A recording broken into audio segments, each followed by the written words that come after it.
Here we go. Hello, Alan. What's up? Pretty good, Miguel. How are you? Cool, cool, cool. With my usual Overwatch background, never betray the original, the OG game that I was competing at. So quite nice. A bit tired, I'm not gonna lie. It's been intense these days at work, but for a good reason. So I'm not gonna complain. Camera is working somehow. Yes. How about you?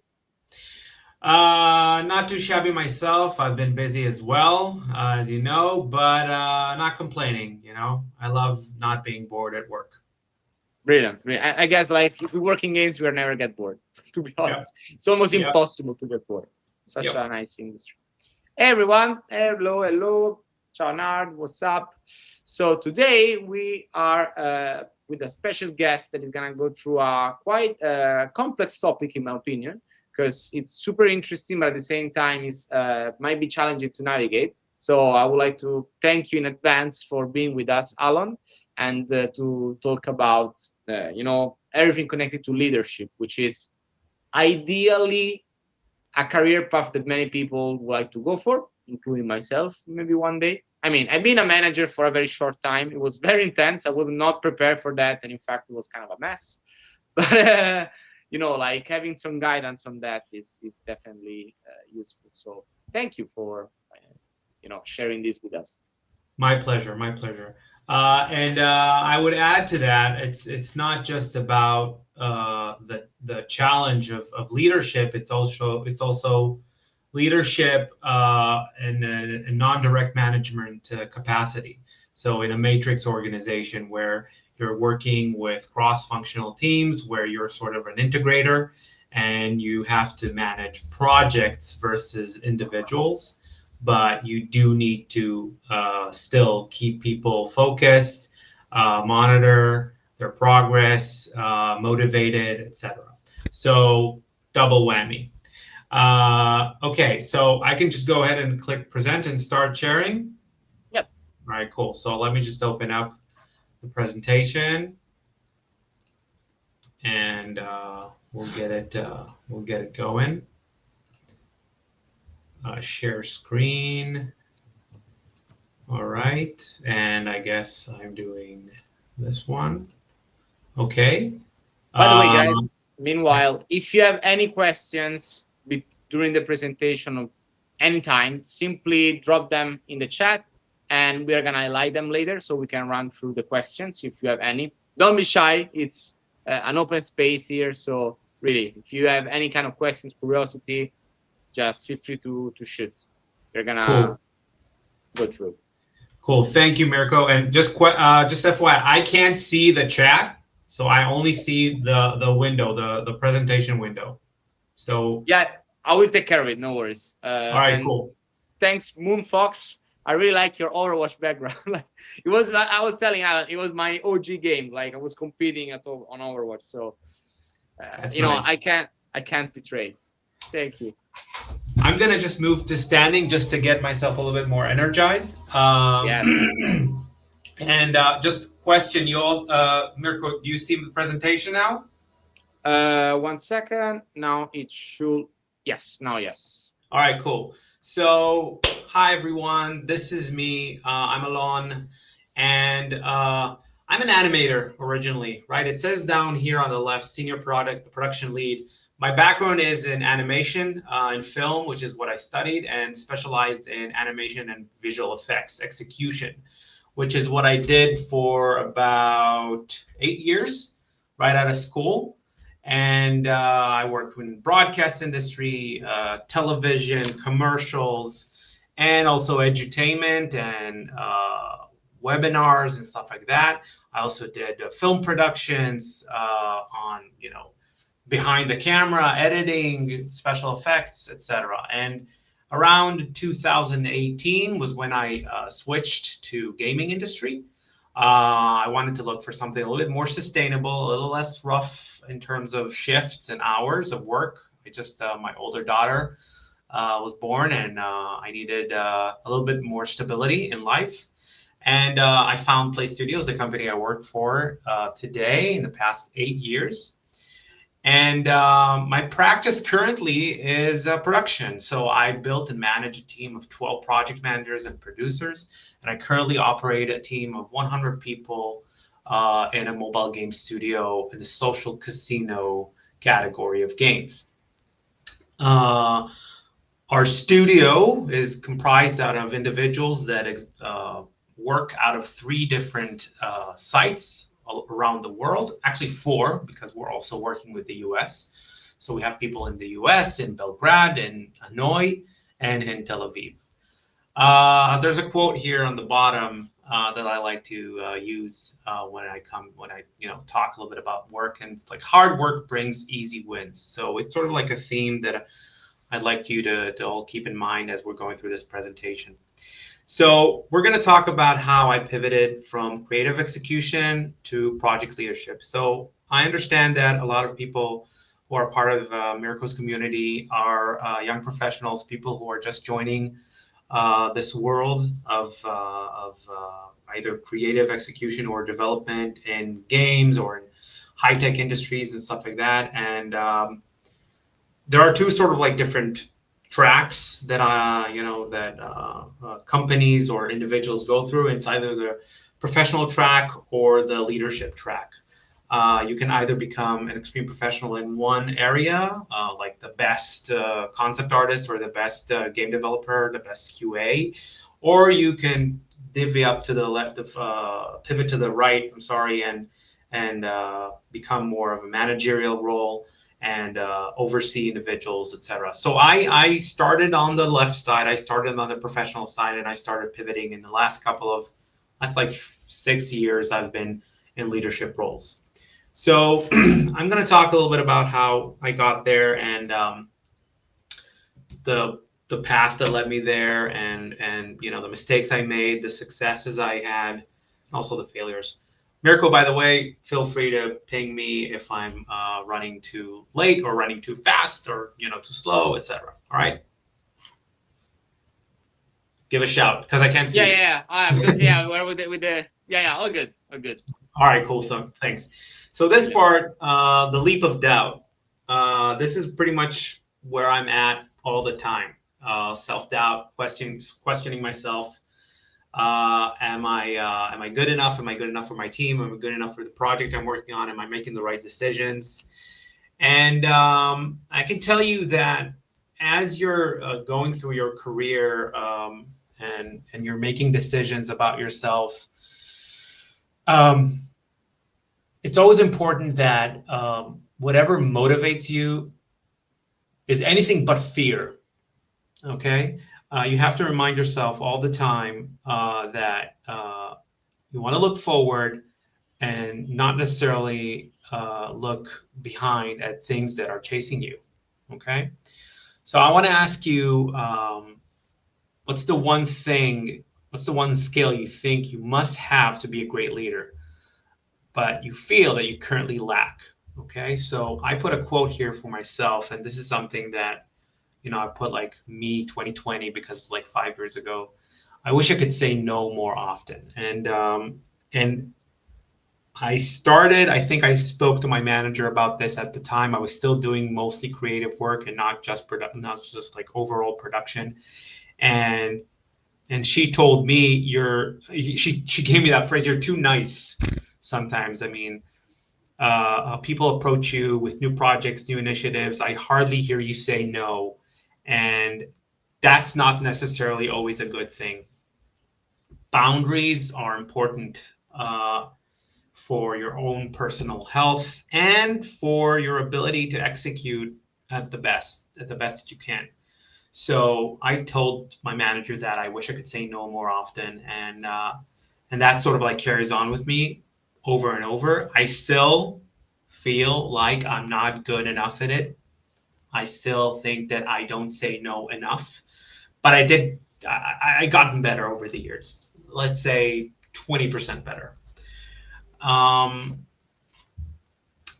So the thing that gave me my edge, quote unquote, when I first shifted from traditional creative roles, that was like 5 years ago. I was doing like art direction for our game, and I was working with cross development teams. I was working with designers, animators, concept artists, technical artists, sound designers, etc. And we were working on a bunch of different projects for our game.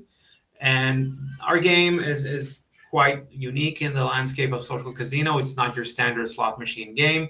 It has a bunch of 3D environments incorporated in it, and it's built on a proprietary engine. So there are a lot of loops that we're taking, and a lot of sort of like creative freedom that we have a lot of stuff to do over the years, which gave me the ability to sort of work with a bunch of different roles as the projects progress. One thing that I feel like I had, again, going on for me was like empathy as an edge. So I put like a couple of bullets here. So understanding the pain of the pixel and the time it costs for poor execution, meaning I very quickly understood what it means when someone tells you this isn't good enough and you have to go back and fix it. So I took that and I coupled it with my experience working before I worked in the gaming experience. I worked in the gaming industry, I'm sorry. I worked for commercials and broadcasts, etc. And their iteration is a lot faster. So I took that and, you know, I nailed, you know, I doubled down on it, and I made sure that that knowledge served me as I was working on project. And technically what that meant was that every project I went into, every feature we started designing, before we wrote a line of code, I usually spent a day making that feature, just, you know, animating it from start to end, all the different, or as many edge cases as possible. That was way before AI was a thing, you know, day-to-day practice.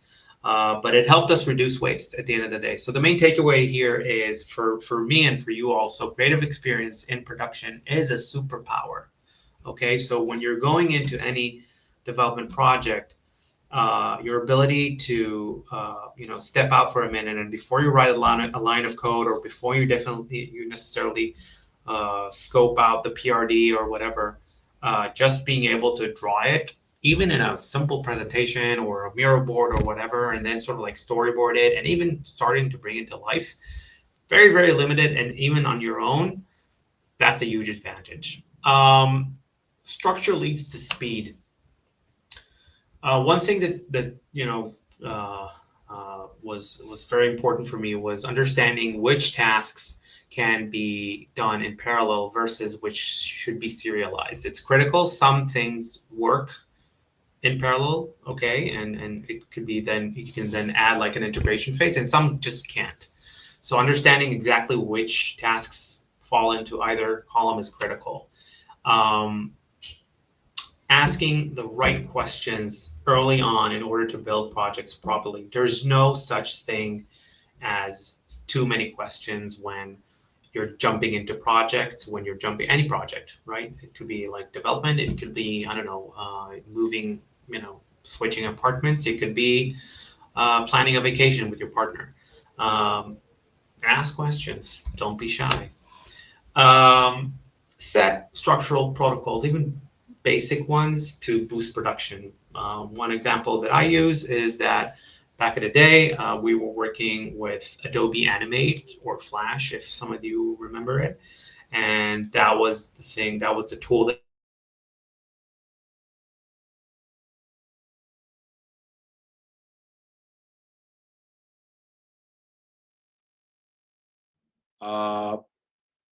I feel like we got a technical issue, most likely. So let's wait a second for Alan to respond. Meanwhile, guys, okay, cool.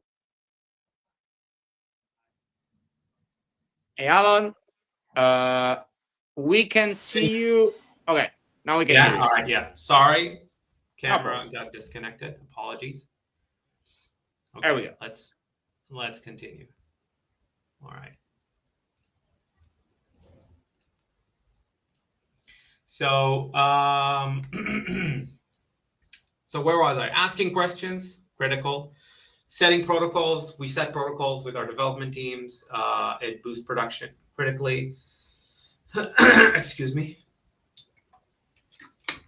And it basically helped, you know, reduce questions as the project progressed. And you can, like, you know, draw a chart or a graph and sort of like see, all right, the amount of question you ask at the start of the project, and then that sort of the taller that bar is, the faster the iteration cycle becomes. It's like agile execution standards. Here's like a short case study when sort of like, you know, creative insights save the schedule, quote unquote. So we were working on a Plinko game. All right, you know Plinko, it's that game where you see a giant board with pins and balls fall through it, and they have to land in like these buckets with prizes on them. So you want to get the balls to land on the buckets with the bigger prizes to accumulate, etc. So this was a revolutionary thing back then, because we used like it was a predetermined scoring mechanic, which had to calculate the scores of the players before the round started, and was real-time 3D, blah blah blah blah blah. A lot of technical, a lot of edge cases, and a lot of technical jargon, and we needed to make sure that it worked and that it looked good. So first thing we did, we animated it. We didn't write a line of code, we just animated it. And we started with simple animatics as quickly as possible, just to, you know, put things together. I'm talking about like a matter of hours / a day or two of work for a project that ended up being around 6 months. And those first couple of weeks of ideation, where we created that, you know, all the animated mockups, etc., really became sort of like the tadpole of that project. And we always sort of came back to it and say, okay, but it doesn't necessarily look like this, it doesn't work for this, etc.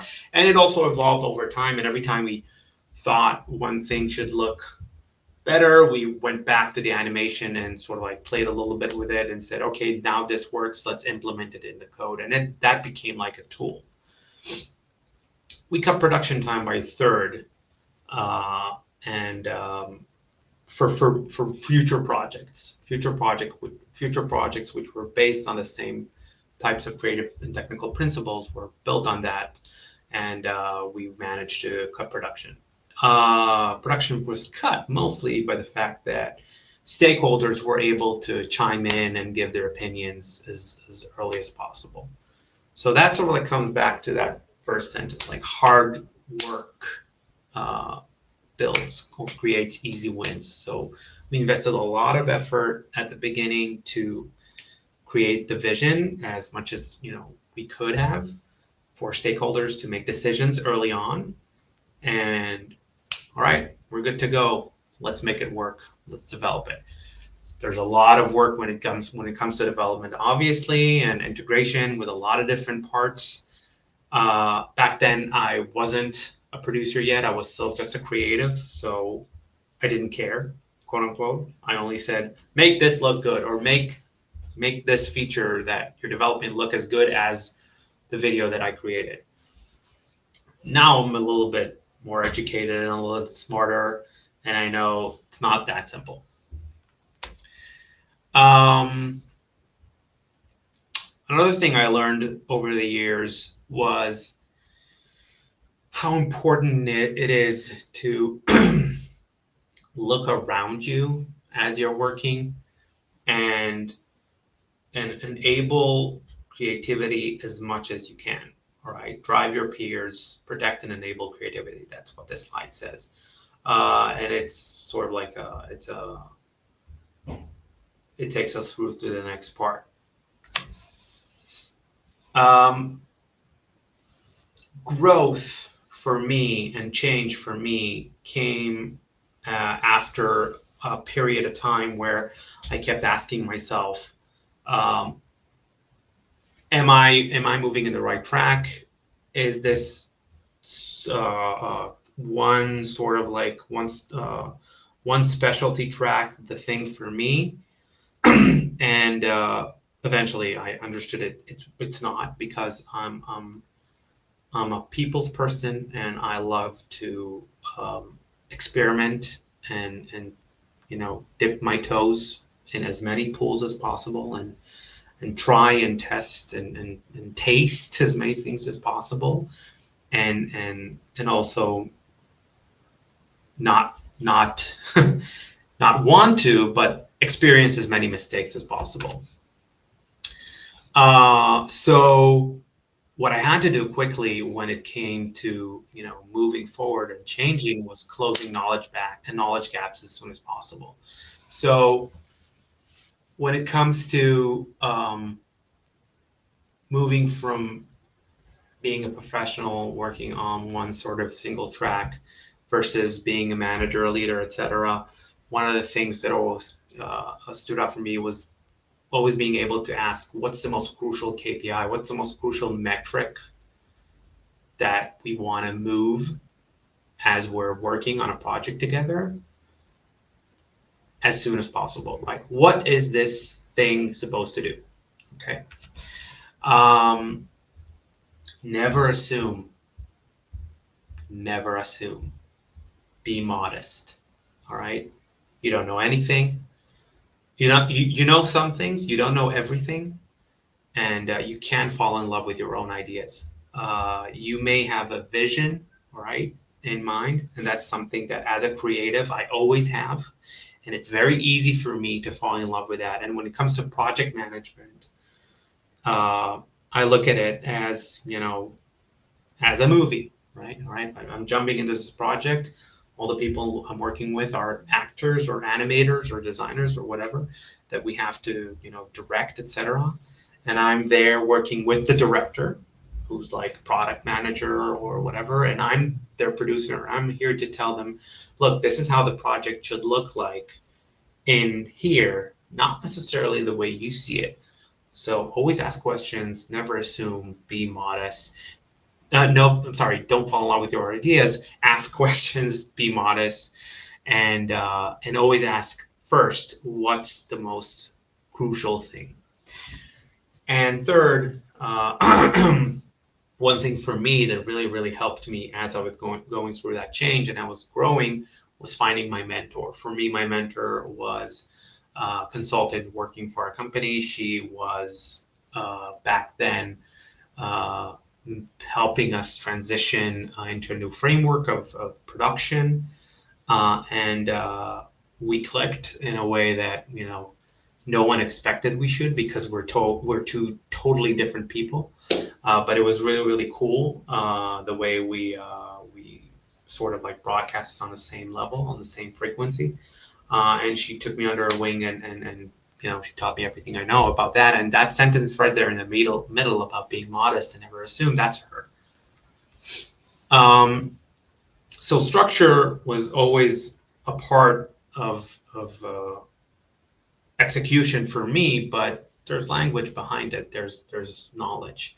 So first of all, as I was going through transition, getting certificates for new knowledge streams really helped.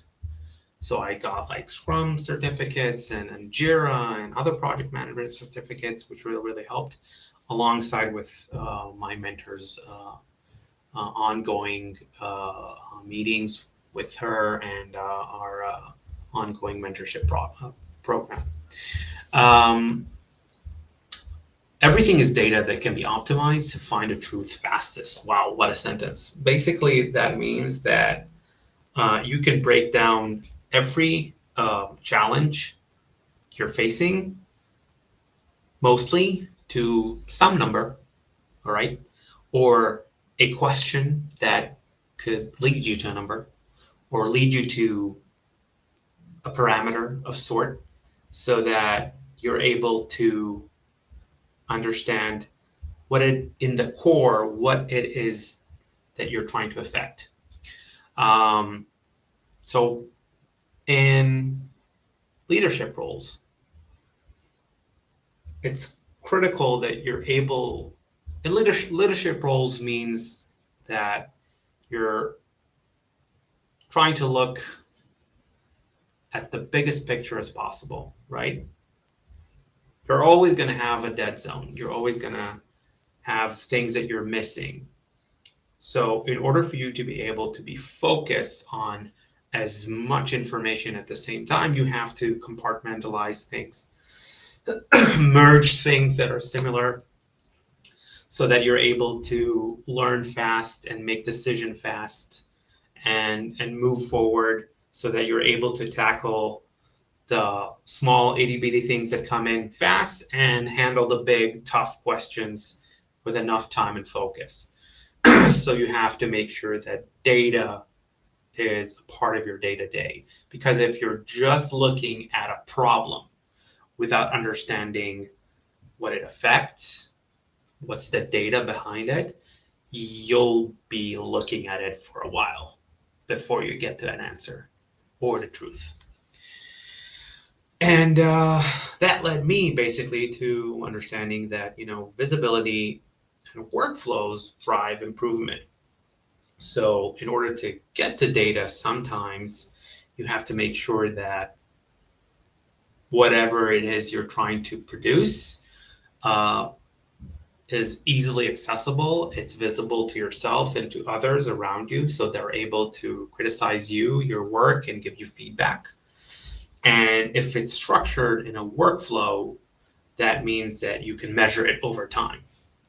And if you're measuring it over time, you can then say, okay, this is how long it took for this to get from point A to point B. If I put something else in this system and it took it half the time, I can learn something from that. I understand, okay, I changed something here and it took half the time. What did I change? And how can that be then implemented to drive improvement across the board? Mirko, are there questions? Should I stop? There are a few, but as you wish. We can run them through right now, or we can do it at the end.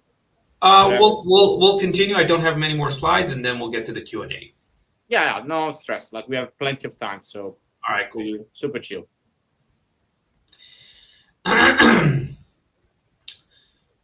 And as my sort of growth continued, there's you have to make mistakes. You have to.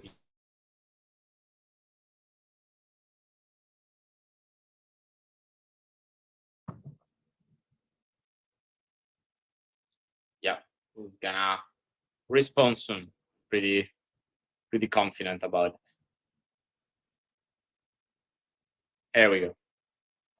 My connection here is a bit weird. Apologies. It's all right. I'm continuing.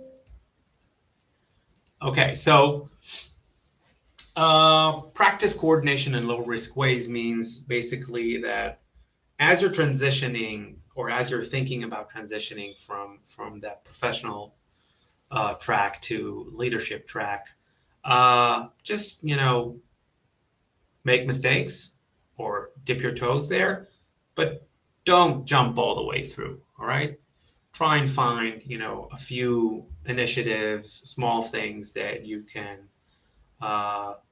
work with, and it won't completely burn you out, but it'll still give you a taste.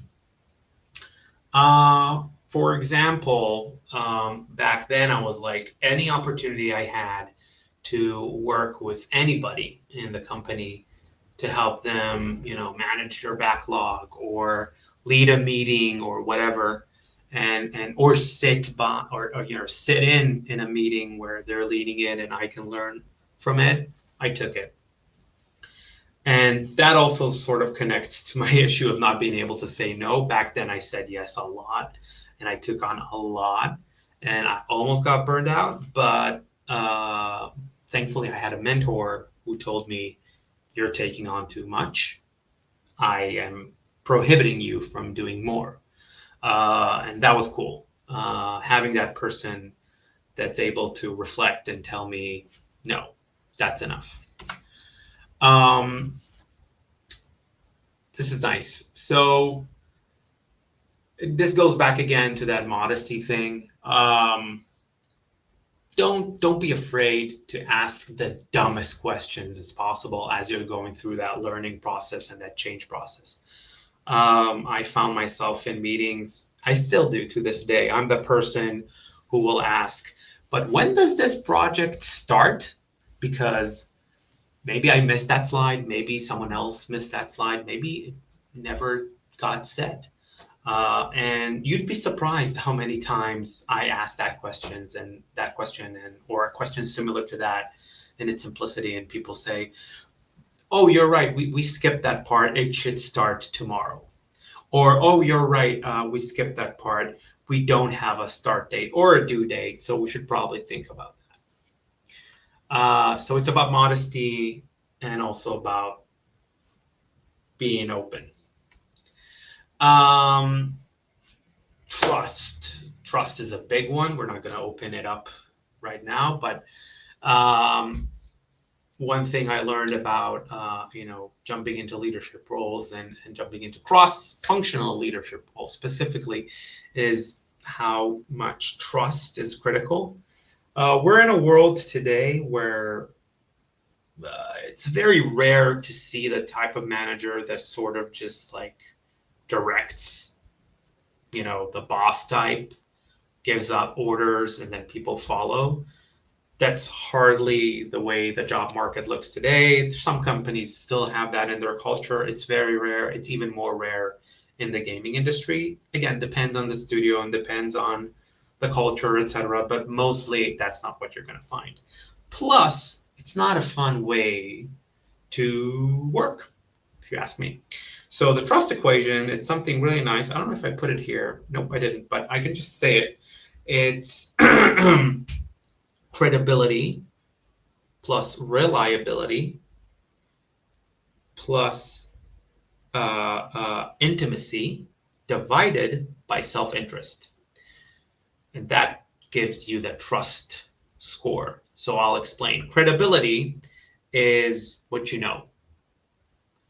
So, all right, this person knows what they're talking about. So I sit in a room with them.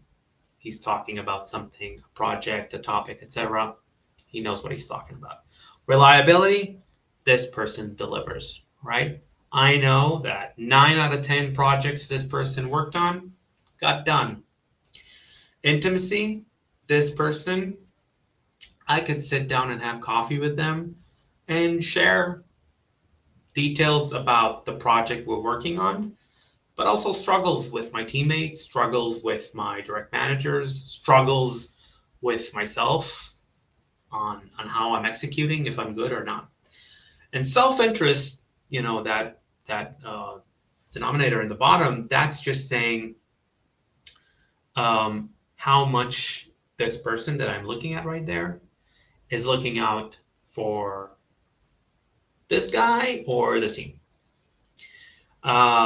So the more self-interest this person has, doesn't matter how reliable or credible or intimate this person is, if I know they're only doing it or mostly doing it for their own good, it's gonna bring that trust score down. So that's one thing I sort of like try to keep in mind.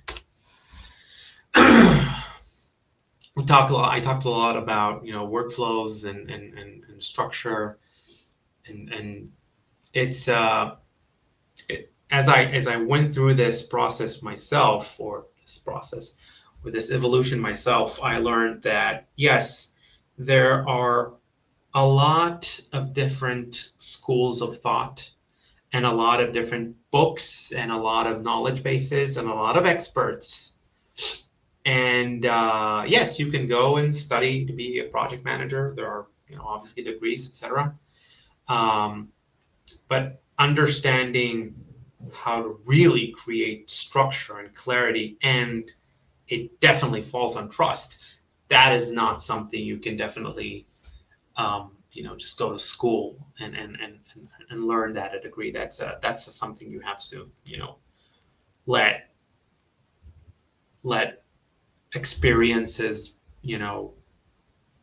shape for you. Failing fast and loudly. Wow. Yes, all the time. So in game development, things will break. All right. So it's very, very important that you have to manage the cost of failure, not its existence. Meaning, what will it mean if this breaks?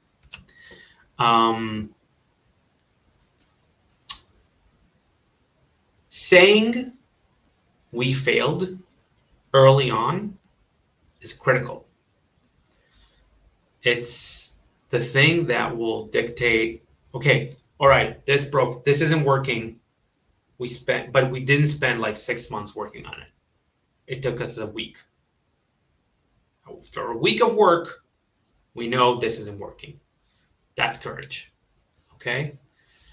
But you have to make sure that you're not just saying it to an open room. You have to say to the person that makes the decision around pivoting the quickest, all right? And that sometimes can be scary. That principle connects to that, that emotion connects to the principle that I started with of not being driven by fear.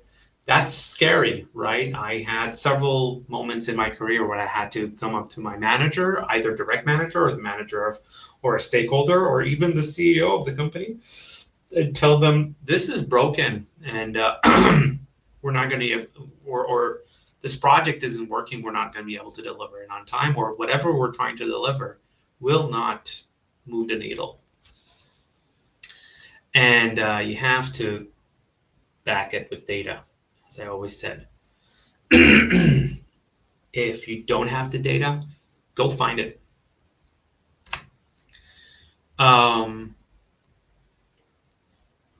I used to love surprises. I still sort of love surprises, but I don't really love surprises. But I do. But I don't. It's confusing. In workplaces, surprises, or business in general, surprises can either be opportunities and they can either be threats. Okay? So you have to make sure that whatever surprise you come across, first of all, you thought about it, or on something that's connected to it somehow, so that you know how to either turn a threat to an opportunity, or you know how to avoid it altogether. Because at the end of the day, yes, failure is a part of the process, but you want to get to the win at the end. So, all right, fail, fail, fail. But if at the end it's just fail and no win, that's going to suck. Something that, oh, there's a typo here. I apologize. It says the foxes. It should be the focus that save us. But we were dealing with around 70 on average, unattended escaping bugs open monthly, which caused a systematic failure, or which was connected to a systematic failure of the process. Our game was running. Our customer support team kept opening bugs, and we weren't able to handle them. It was a matter of focus. It wasn't a matter of not being able to actually get them done. It's just a matter of, all right, we want to get it done. We just kept ignoring it because we were focused on other things. But it hurt our business at the end of the day. Customers didn't want to play a buggy game. So we looked at the failure and we started measuring it. We defined a clear, simple accountability process and utilizing existing tools that we had to manage whatever bugs that we got open, being able to track them over time, again, measure their impact, measure how long it took us to fix it, and then say, okay, this took us X amount of time to fix, let's get it to 50% of X or 25% of X, etc. And long term, we managed to cut that from 70 open bugs to 5. It took us about a quarter. It was tough, but it really helped reduce noise. Because if there are always open bugs for your development team as they're working on them, they're not going to be able to focus on producing new content. They're just going to be working on fixing old one. that sort of project led me to understand that confidence is something that is connected to habit. Okay, so those small focuses, or those or big focuses, help build confidence over time. That's closing. I don't know if I have. Oh yeah. So key takeaways from this journey. Remove your doubt. Okay. If you're creative, or a developer, or a professional, your skills are your superpower. Okay. They are what, at the end of the day, if you're making that decision, if you're on that crossroad of like, all right, do I want to switch? Do I want to go to the leadership role? Know that your professional skills are there to be your strength. Focus on your strengths, okay? And if empathy is one of them, it's not a bad thing, right? Leverage it. Being able to look at your peers, being able to look at others in your group that are having a hard time and even are better, it's good. You can learn from them. Work with mentors, right? Find that mentor. It helps you close knowledge gaps proactively. And fail loudly, all right? Communicate risks early. It's about courage.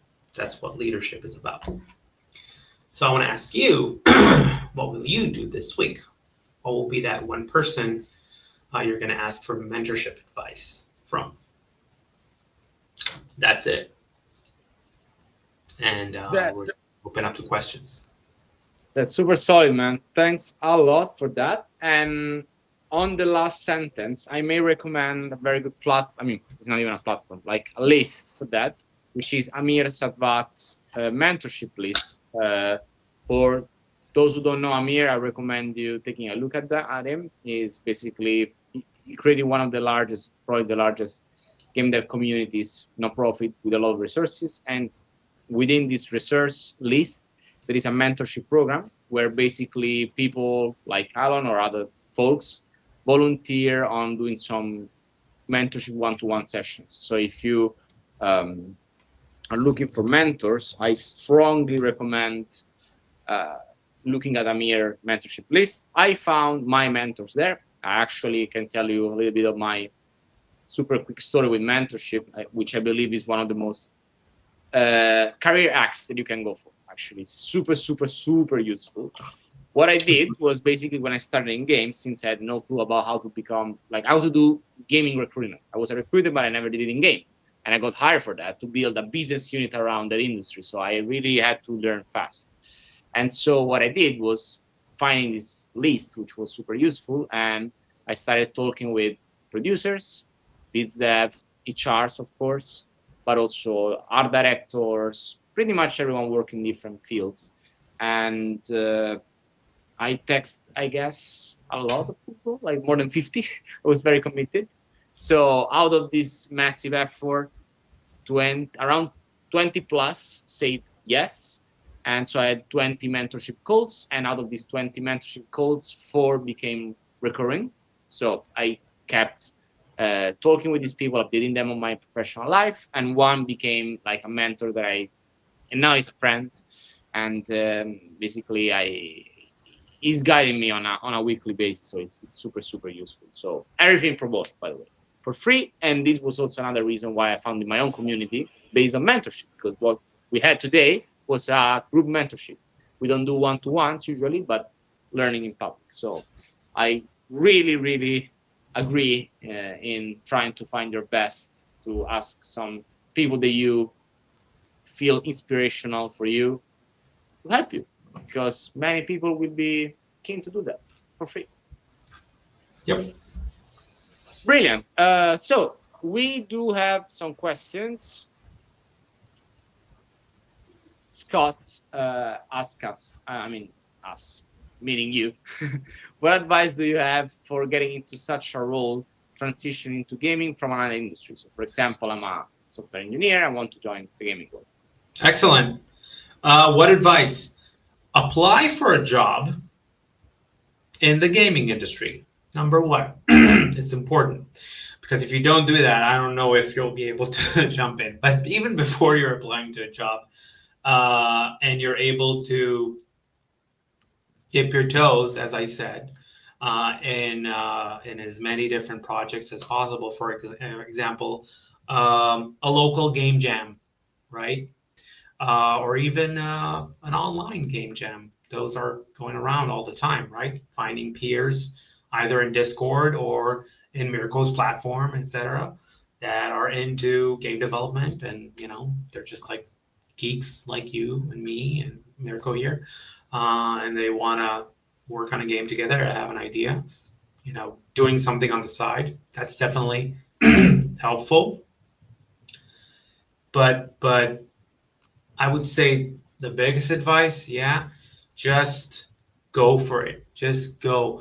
Look at those job boards of companies, and there are a lot. I'm telling you, I'm following people on LinkedIn, and they post on several, twice or three times a day, open jobs in tons of different studios all over the world, and pretty much all gaming studios today have either remote or hybrid work structure, and you're able to apply and jump in and getting to work in a studio wherever you are. It doesn't matter where you are.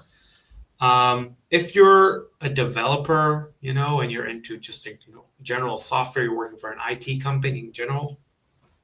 For gaming, what's important are T-shaped individuals, right? And T-shaped individuals meaning you're a professional in one area, right? You're the best C++ developer out there. You're an expert in React. Your SQL is bomb. But you're also able to look around and be critical about creative work, about data, about game design, about economy. You ask questions about those things. You're curious. Okay. That's super solid. And this is strictly related to the next question. So yeah, my advice, if I can drop a line, would be try to understand which are the transferable skills that you matured. And of course, if you were a software engineer, especially if you were programming using C# or C++, they're very common in games. This is super good. And try to keep building your network in the gaming industry, as this is going to be your superpower to find opportunities, on top, of course, on applying to gaming jobs. So that would be like investing time on a weekly basis in connecting with people within the gaming world and letting them know that you want to join the industry. Also, being active on LinkedIn or having a social presence helps you as well. Awesome. What transferable skills are attracted to studios, which is very related? Yeah. It's a big one. But basic communication, all right? It's a general word, but it's the basic ability of phrasing a problem in a way that other individuals can clearly understand, and also phrasing a solution in a simple way. I'm dealing with this. This isn't working. I feel like this could be a solution. Being able to say that in a coherent, structured way is very important, because this means you're able to work in a team, you're able to communicate with your peers, with other individuals from other departments, etc. That's one thing I can think about. Yeah. Usually what I would do will be, first off, we need to classify what do you mean by skills. There are usually three kinds of skills. One is hard, one is soft, and one is potential. Soft skills are skills related to the ability to work within a team and with other human beings, and they're usually related to your personality and attitude. While hard skills are usually practical skills related to the ability to perform in a specific activity. C++, ability to code in C++. And potential skills are skills that you can transmit as a potential to be super good on some specific fields, and they're very often important for juniors, especially. So these are usually like people don't talk about them, but they are judged. In fact, coachability is one of the most important traits that managers usually look for juniors, and at least from my experience. So this is the general classification. In games, it really depends on which kind of career you want to go for. As a suggestion, I can recommend you taking a look at the job description of the most common gaming jobs: game designer, concept artist, engine programmer, gameplay programmer, all of them. And most of them will have a requirement section. In this requirement, you will have hard skills, which are usually related to the engine or this coding language that the company requires, or for designers, which kind of tools they need to use and they need to know. This is also useful. And the soft skills that are usually quite the same. So look at them and then invest your time in getting better at them, because there are skills that are actually required in a job description of a gaming job. So you're sure that if you're good at them, it's going to be valid. That's how I will approach it. Mirko's answer was amazing. Thanks. Like, yeah, it was. I'm blushing right now. Thank you.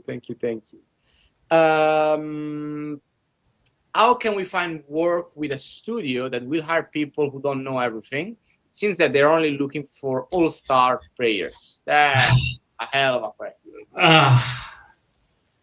Yeah. Stop. I think the key word here is seems. It seems like it. Yes, job posts, Mirko, you can probably attest to it. It looks like every job post out there is like for superstars. Yeah, it's dramatic, but in fact, no, it's not. Okay, and the fact is that, yes, obviously studios are looking for talent. Okay, but talent comes in a lot of different shapes and a lot of different boxes. It really depends on the company you're looking at, the project within that company, that project's life cycle, what phase it is, etc. Some companies or some projects, I'm sorry, within companies exist in a phase in their life cycle where the people hiring for them will look for individuals with potential, okay, and not necessarily individuals who have fulfilled that full potential already and are just there. All right, we don't have time to train anyone. We need a person on the seat with their hands on the keyboard, working 9 hours a day, completing this is on time, on schedule. We have a budget for it, done deal, bye. In some projects, it's not like that. Some project, no, it's some sort of an emerging industry, or there's a discovery phase going on and they need people who ask questions, or they need people that are completely outside of the sphere of the world the company is developing in, and they just want people to come in and question and break and disrupt things so that innovation, sort of like comes to life. It's fairly common in mobile gaming, that companies will hire such individuals. Companies that build a lot of small games that are looking for a really cool edge, and they just want people to come in and and disrupt, as I said. Passion is a big thing as well.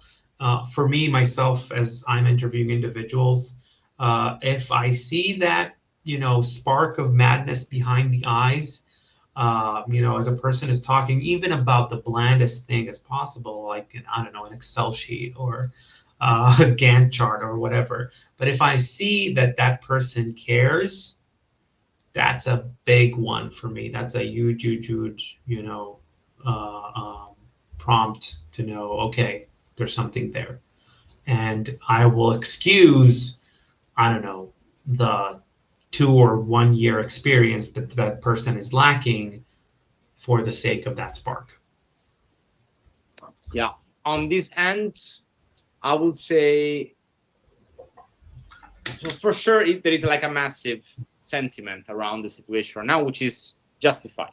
Because if we look at the employment data for juniors right now, the numbers are bad, meaning that we are at, if I'm not mistaken, 7% employment rate of new grads, meaning that every 100 new grads put into the industry, just 7 find a job in a gaming studio. This increases if we look at companies that are not making games specifically, but they are like still working in the gaming industry for game tech or other kind of like different kind of businesses. But still, it's not easy. Now, a company by definition wants to have their best talent given their budgets and given their ability to attract it. So by definition, if I'm hiring, I want to have the best possible candidate that I can attract. Why should I go for a lower player if I can, right? Now, what everyone advertises is we want top players, but the definition of top player drastically changed from different people and companies.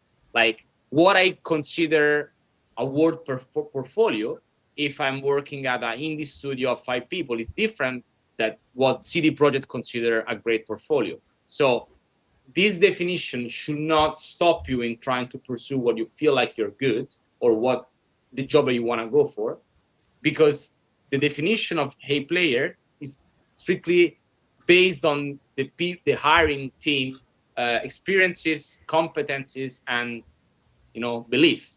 So it's not objective, and that's why even if everyone advertised that they want the best, maybe the best for them is different from the best of other companies. So don't let this stop you in trying to achieve what you want to achieve, because you're gonna nail it. It simply is different from different people, right? So just put it in a different perspective. You're gonna realize how you will have tons of opportunities that you can go for. Don't stress too much about that. Awesome. Like the answer was that good that is like it skyrocketed for him. So yeah, but anyways, Scott, I know the feeling. It's super hard, generally speaking. So I'm, it's quite complex on this end. There we go. Let's run through. Internet. Yeah, no problem. Hey Moon, any advice on getting into the gaming industry in the middle of your career life? So I'm working a different. It's pretty much what we discussed before.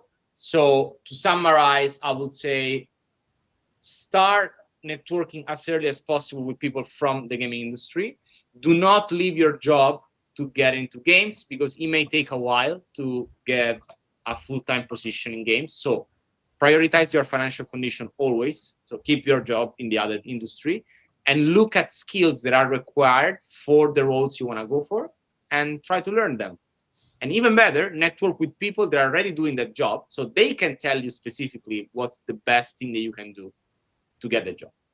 Agreed. I will add to that. Sometimes some roles are being published in workplaces job boards, but sometimes not all roles are being published. So if you're applying to a place for a specific role, but that place specifically is very, very interesting for you, know that maybe there are hidden opportunities behind the scenes that you're not aware of. So getting your foot in the door and talking to the hiring individual, etc., hiring manager, can sometimes be a key to finding hidden opportunities. Yeah. Brilliant. All right, guys. There are a couple of 2 more questions, but today it's kind of a hard. I need to go right now. Some like still work to do, which is kind of sad because it's 8 p.m. here in Barcelona. But if you have any additional question, feel free to drop me a message on LinkedIn, on PlayHire, on Discord, whatever you like. And Alon, I don't know if I can speak for you, but usually I invite them to reach out directly, to ask the questions if they have one. Definitely. Yeah. So feel free to share. I think you shared the details on LinkedIn. You can definitely do that. Awesome. And let me take the opportunity to thank you again for preparing and running the masterclass. It was super good. And as I am somebody that ideally in the future would like to potentially go from an IC position as an individual contributor into a leadership role, and addressing the challenges. It's not easy. I had a taste of that for a very short time, and it wasn't pleasant. So thanks for running through that, and would love to have you again in the future, maybe for a different topic or other stuff. My pleasure. Thank you so much. Have a great evening, everyone. Thank you. Likewise. Thank you, Alon. Bye bye, Bye bye. guys. Take care. Ciao. Bye.